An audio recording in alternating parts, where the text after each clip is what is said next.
Bassirou Diomaye Diakhar Faye et Umaro Sissoco Embalo, déterminés à renforcer les relations entre le Sénégal et la Guinée-Bissau. Les deux chefs d'État ont réaffirmé cet engagement ce mardi à Bissau. Le président sénégalais y effectuait une visite de travail et d'amitié.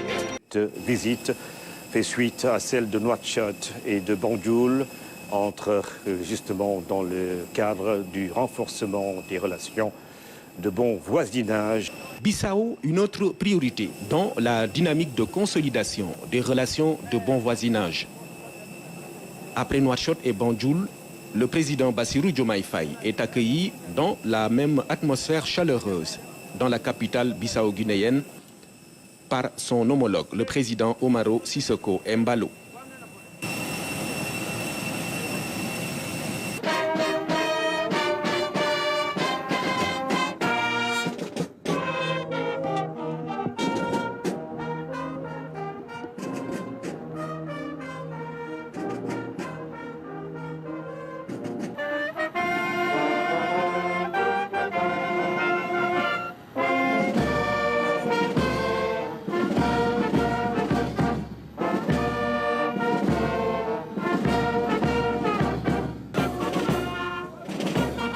Les honneurs et mots de bienvenue traduisent l'enthousiasme d'un peuple avec lequel le Sénégal entretient des liens historiques de bon voisinage et de brassage socio-culturel. La démarche du président Bassirou Diomaye Faye est donc salutaire pour un chef d'État qui vient d'accéder au pouvoir.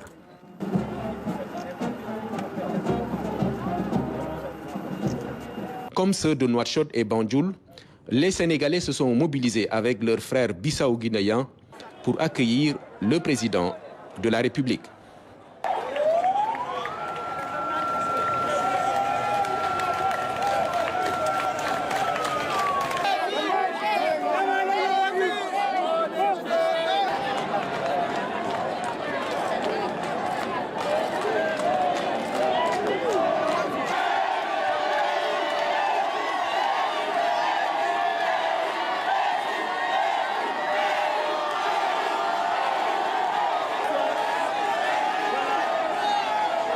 La Guinée-Bissau occupe donc une place de choix dans les relations diplomatiques du Sénégal avec ses voisins. C'est ce que le président Bassirou Diomaye Faye met en relief dans ce déplacement. L'entretien qu'il a eu au Palais de la République avec son homologue Umaro Sissoco Embalo a permis d'échanger longuement sur les relations profondes de coopération entre les deux pays. Sénégal, il n'est pas à côté de la Guinée-Bissau, ça ne date pas d'aujourd'hui, c'est depuis le Senghor. Avant de l'indépendance, nos cadres étaient formés là-bas. Ça montre que nos histoires viennent de loin. Et rien ne peut nous séparer. Et notre génération, les choses que j'avais commencé avec notre frère, président Macky, que Diouf avait commencé avec Nino, Senghor avait commencé avec Louis Cabral, président Wade avait commencé avec le Kumbayala, nous, on va le faire. Et celles qui viendront après nous aussi, ils vont voir que le train est là, ils vont juste monter pour continuer la même chose. De mon côté, je ferai tout pour qu'on puisse continuer dans la même dynamique. Et je vous dis ça devant la presse, que j'accepte votre invitation pour venir au Sénégal. Pour aller au Sénégal, je n'ai même pas besoin d'invitation. C'est juste de vous informer, tel jour je viens. Mais c'est avec plaisir que j'ai pris cette invitation. Merci mon cher Diomaye. Merci beaucoup. Merci beaucoup, président Balo. Je commencerai par là où vous avez terminé en disant venez quand vous voulez, et venez comme vous voulez aussi. Je voudrais, à l'entame de mon propos, vous remercier pour l'accueil chaleureux et l'hospitalité généreuse qui m'ont été réservés ici, à moi et à ma délégation. Je vous l'ai dit tantôt, et vous l'avez confirmé, quand c'est vous qui venez à Dakar, vous quittez chez vous, vous allez chez vous. Quand je quitte Dakar aussi, je quitte Dakar pour aller chez moi. Parce qu'en Guinée-Bissau, le citoyen sénégalais se sent forcément chez lui. Entre le Sénégal et la Guinée-Bissau, tout nous lie. Vous l'avez rappelé tout à l'heure, c'est l'histoire, c'est la parenté, c'est la géographie, c'est l'amitié et c'est la coopération.